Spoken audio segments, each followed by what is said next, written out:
In LA this week, we take a look back at the year that was. Some of the big headlines: tragedy within the LAPD after several officers killed in the line of duty. Also, questions remain in the fatal officer-involved shooting of Ezell Ford. The city fights for a minimum wage increase and wins a big victory when it comes to stemming runaway film production. A water main break sends tons of water gushing into the UCLA campus. I'm Rasha Goel, and that story's up next. We revisit the big LADWP pipeline burst and the mayor's water conservation directive. And also, the Kings are LA royalty for the second time in 3 years. We relive the victory parade. That's all coming up right now.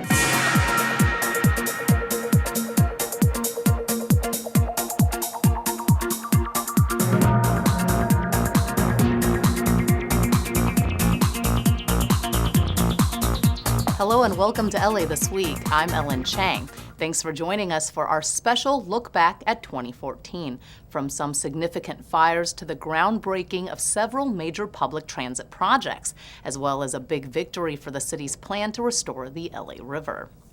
But first, we revisit the big headlines of 2014. The LA This Week news team reported on the controversial officer-involved shooting of Ezell Ford, the city council's fight to increase the minimum wage, and fighting to keep filming in Los Angeles. Gil Reyes takes us back. 2014 began on a somber note for the LAPD. 6 active officers died between January and September alone. 5 of those deaths, the results of traffic accidents. To be a guardian angel here in Los Angeles, this is who Chris Cortijo was. A memorial service at Cathedral of Our Lady of the Angels for one of those officers, Christopher Cortijo. The veteran LAPD motorcycle cop was struck and killed by a suspected DUI driver in April. 1 month later, law enforcement returned to the cathedral to say goodbye to another officer, Roberto Sanchez. Sanchez was killed during a police pursuit in Harbor City. He was just so proud of serving the public. While officers grieved, they also came under attack. A gunman opened fire in the lobby of the LAPD's West Traffic Division station in April. The suspected gunman died in the hospital from injuries suffered in the shootout. One officer survived multiple gunshot wounds despite not wearing a safety vest. Overall, officer-involved shootings were down in 2014. I'm humbled. I'm humbled by the support of the Police Commission. And it's 4 more years for LAPD Chief Charlie Beck. Back in August, his civilian bosses, the LA Police Commission, reappointed the chief to a second term. But not without controversy. The commission had criticized Beck for what they called a lack of transparency in department procedure, also alleged favoritism in disciplining officers. But Beck's overall record of annual crime reductions and his openness to criticism won the commission over.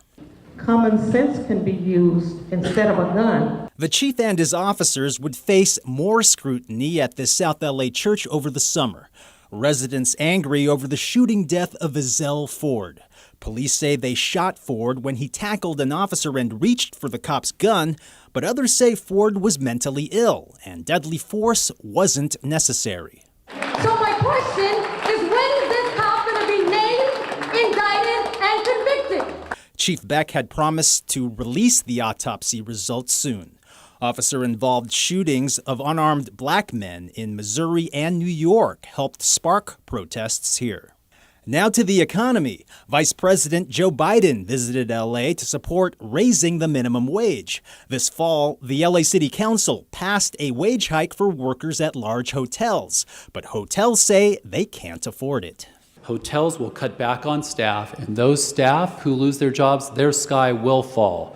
But the vice president and Mayor Garcetti say raising wages will boost the economy. It does not cost jobs. It does not slow economic growth. The mayor and the city council want to raise the city's overall minimum wage to at least $15 an hour.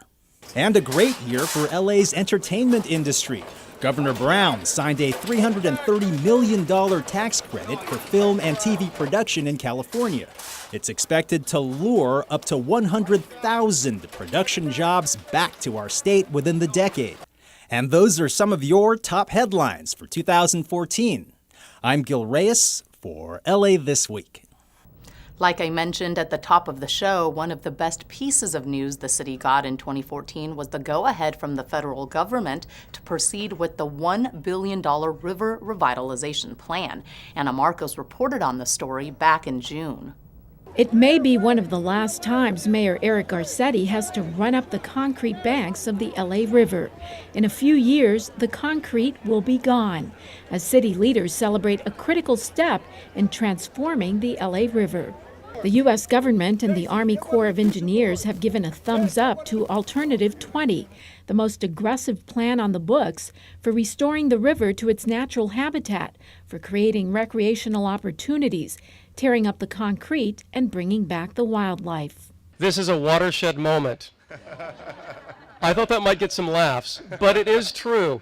We are going to invest $1 billion in the Los Angeles River to the alternative that comes closest to habitat restoration for 11 miles from downtown to the far side of Griffith Park. Are you all ready for this? Yes.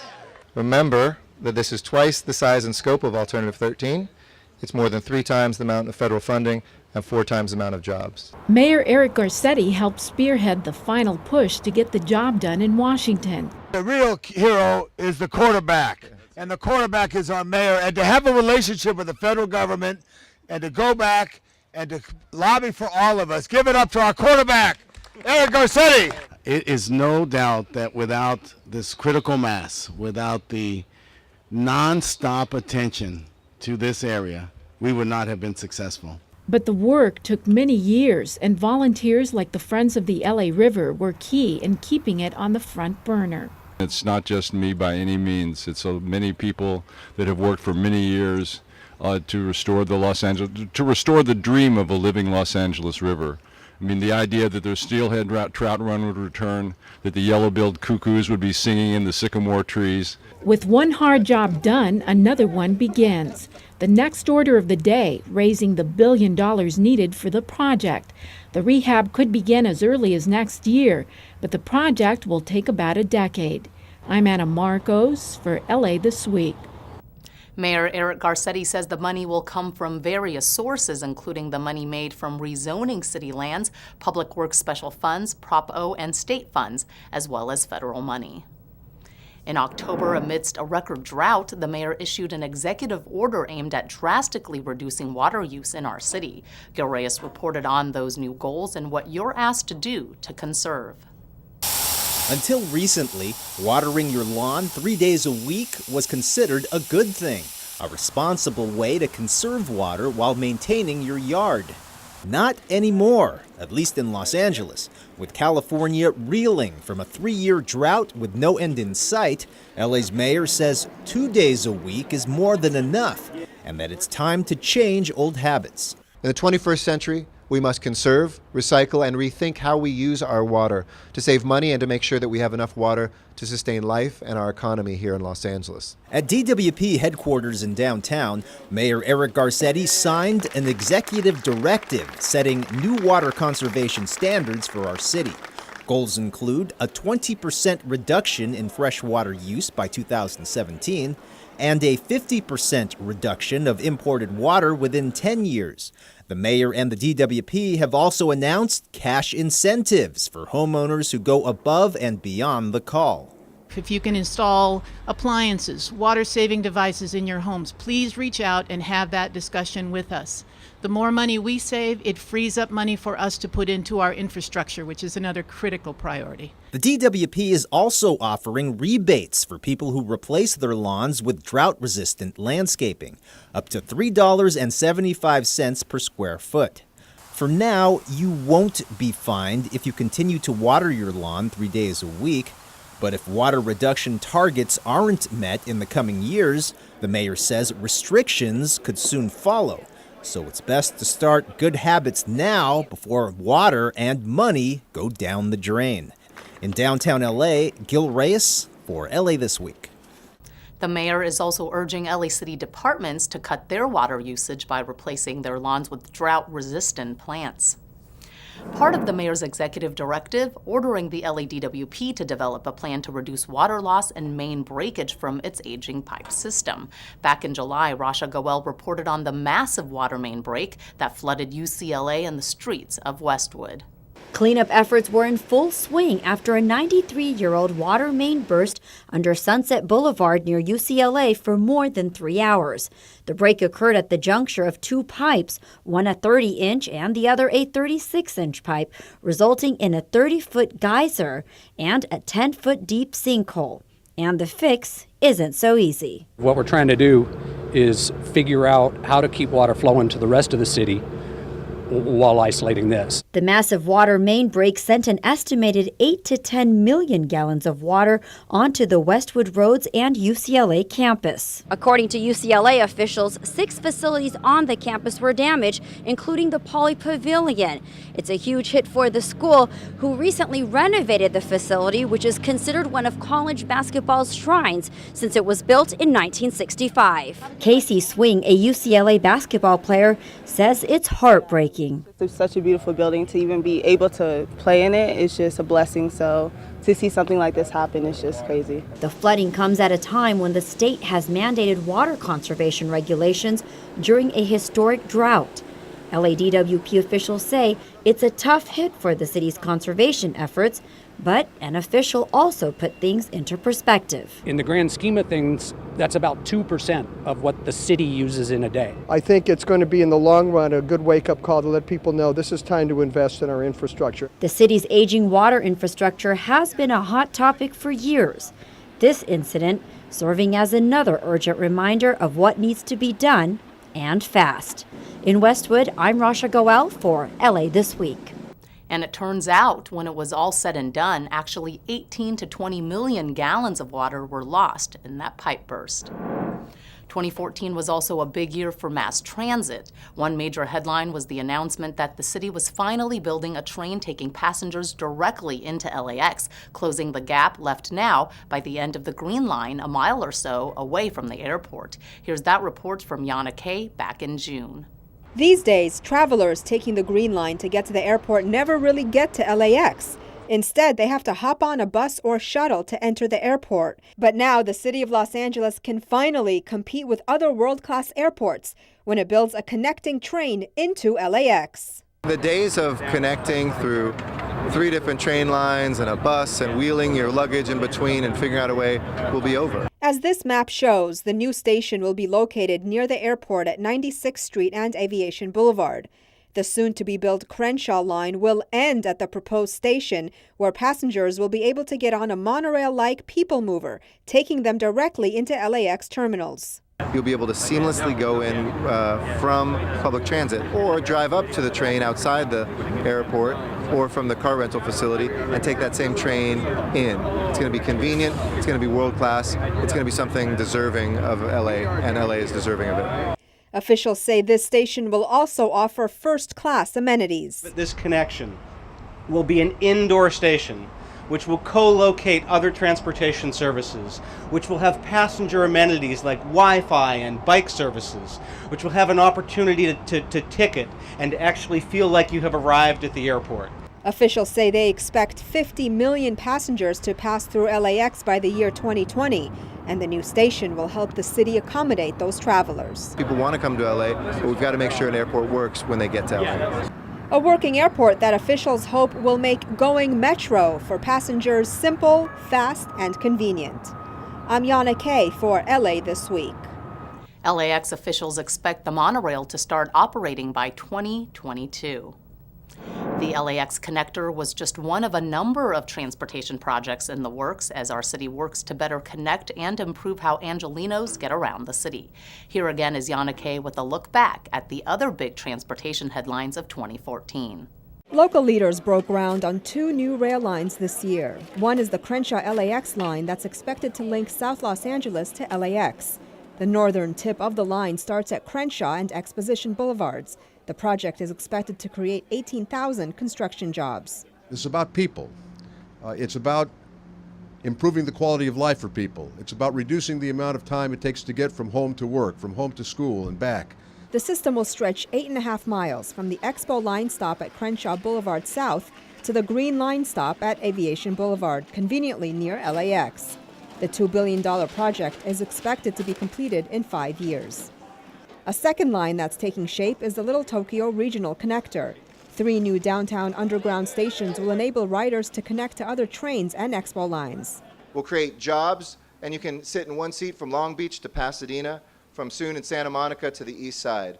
A trip that takes 20 minutes and 2 transfers today will be cut to 10 minutes and no transfers tomorrow. While some lines are getting built, others are getting makeovers. The Metro Blue Line is receiving a $1.2 billion overhaul.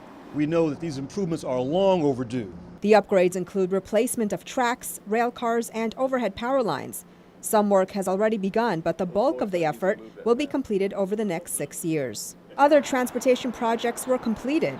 After construction began in 2009, the 405 carpool lanes finally opened. So today is truly a monumental day for Los Angeles and the region. Boasting the longest continuous carpool lane in the country, the lanes run from South Orange County all the way to North San Fernando Valley, a total of 70 miles. And another construction project was put behind us. Metro demolished the Century Crunch Bridge, shutting down roads near LAX for 3 days in July. This is a time-lapse of the demolition posted on Metro's website. At 1 minute and 22 seconds into the 7-minute video, you see the bridge coming down and crews cleaning up the debris. And that's a quick look back. I'm Yana Kay for LA This Week. The expansion of Metro's light rail Purple Line was also announced in 2014. Instead of ending at Wilshire and Western, the Purple Line will extend westward for about 9 miles, with stops at the Miracle Mile, Beverly Hills, Century City, and Westwood. Some significant fires also occurred this past year, also a changing of the guard for the fire department. Rasha Goel takes us back. 2014 was a trying year within the Los Angeles Fire Department. After having faced criticism in recent years for misrepresenting emergency response times and for its flawed recruitment and hiring practices, Mayor Eric Garcetti appointed a new fire chief. I want to fight with the mayor to reform the fire department. So Mayor, thank you. Thank you for selecting me as your next fire chief. But more importantly, thank you for selecting an internal member from your choice of many qualified candidates. Then in May of 2014, a massive fire destroyed the San Fernando Valley Rescue Mission in North Hollywood, displacing residents and damaging inventory. We need your help. We need your cash donations. We need your monetary and item donations. The 7 city council members who represented the valley each contributed $2,500, along with donations from Walmart and other companies. But they also asked the public to help rescue the rescue mission. The Port of Los Angeles also dealt with a fire in September that broke out at Pasha Terminal, an area that handles 40% of the nation's imported cargo. It took 2 days to contain the fire that ravaged a San Pedro pier and warehouse. And more recently, firefighters put out a massive fire on December 8th at a 1.3 million square foot building under construction in downtown. No one was injured. Arson investigators were brought in to analyze the scene. We're going to get to the bottom of this. Arson is a very serious crime. If indeed this investigation proves that this was arson, we owe it to the community, we owe it to the citizens, we owe it to our business owners to find the suspect and bring him to justice. The fire also damaged nearby buildings, including the LADWP headquarters and another city building that houses several city departments. That's a look back at some of the fire headlines of 2014. I'm Rasha Goel for LA This Week. As for the downtown fire, investigators have confirmed that arson was the cause. They continue to look for witnesses in the case. Murals made a big comeback in 2014, from new ones being painted to old ones being refurbished. Anna Marcos has everything you need to know about the city's wall art this past year. From downtown to the valley to the east side, LA is in love with its murals. And it seems walls aren't enough. How about utility boxes as murals? You can now find these art pieces on Department of Transportation utility boxes along Main and Los Angeles streets downtown and in Boyle Heights. 2014 also brought its share of mural makeovers, mural magic, and even controversial mural buzz. This large-scale painting downtown was set up by the rock band Foster the People to promote their album Supermodel. It came close to getting wiped out by the city because it was too large and considered an advertisement. But an online petition by fans has encouraged the city to try to hammer out a solution. I love art. There's a great band, a great piece of art, but there are rules around this, and we always encourage people to make sure you check in first. This downtown mural called The Pope of Broadway got a mega makeover. It depicts iconic actor Anthony Quinn as Zorba the Greek, one of his most legendary roles. And another popular mural got a giant bubble bath of sorts.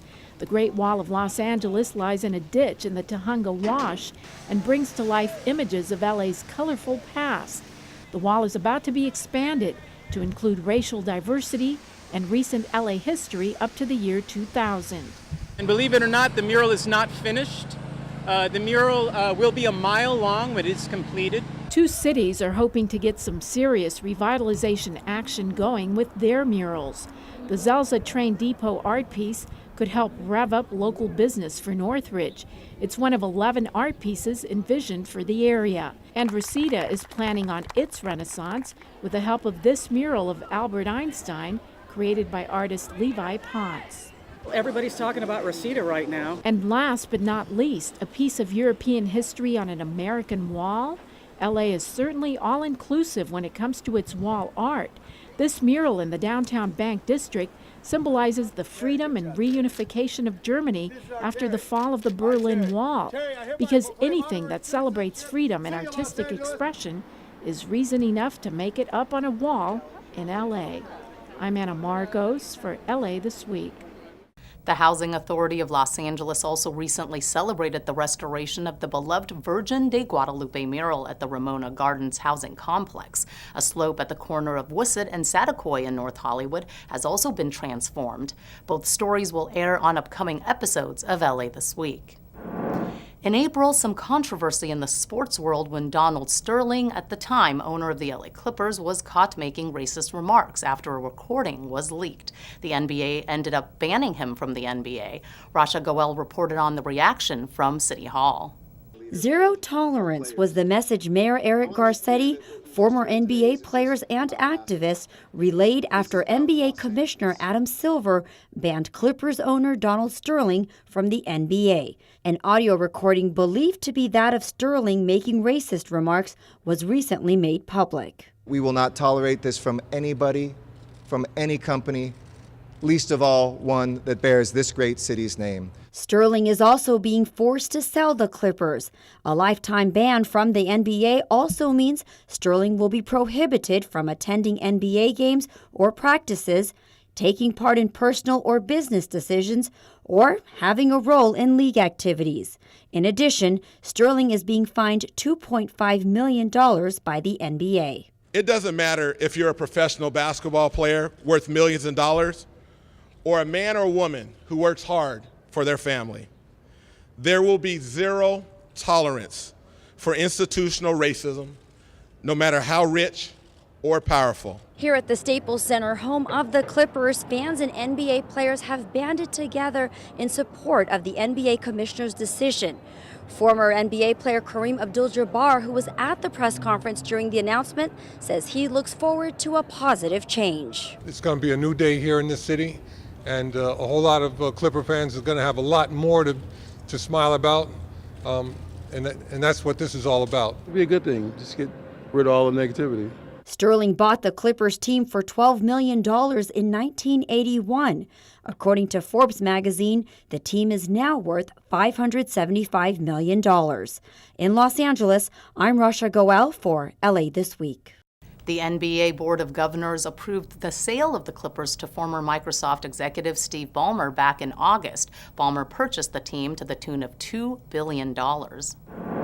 Well, the LA Kings had a better year in 2014 in June with yet another win. Fans gathered for the Stanley Cup Victory Parade in downtown LA to celebrate ice hockey royalty. Rasha Goel filed this report. Crowds lined the mile-long parade route cheering and chanting to celebrate the LA Kings' victory over the New York Rangers. We got to continue to do our part, and you guys are doing awesome on your part. I just want to thank you all. It used to be Kings would have a little success, everybody'd get on the bandwagon, and then they'd get knocked out. Now, they're used to the Stanley Cup parade, they're used to seeing the cup, and so many more fans are enjoying Kings hockey, and it's great to see after all those years. This is the second Stanley Cup victory in 3 years for the Kings, who won the NHL championship in 2012. This year, the team won in a 3-2 double overtime. It was intense. It was very intense, but at the same time, very enjoyable. And I think, obviously, the outcome is great, and we're enjoying it right now. I sat perched on our couch, and I actually stood up every time we ended up winning in overtime. I stood on our couch and got yelled at. So, very nervous, very heart racing. I loved every second of it. Most games were close games, and it was all exciting. After the parade, fans filled Staples Center for a Kings rally.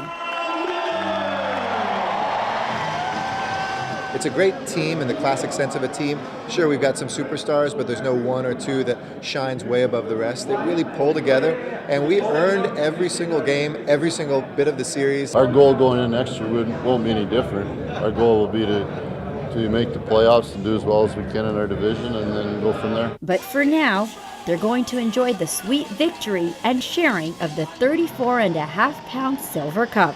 In Los Angeles, I'm Rasha Goel for LA This Week. Aside from celebrating the Kings' victory, 2014 also had its share of other milestones worth celebrating that will go down in the city's collective memory. The LA Zoo's Rainforests of the Americas exhibit opened in April 2014, making a big splash with zoo visitors with its over 24 rare and endangered species from the jungles of Mexico, Central and South America. Among the new arrivals were these giant river otters. There are fewer than 5,000 of these creatures left in the world.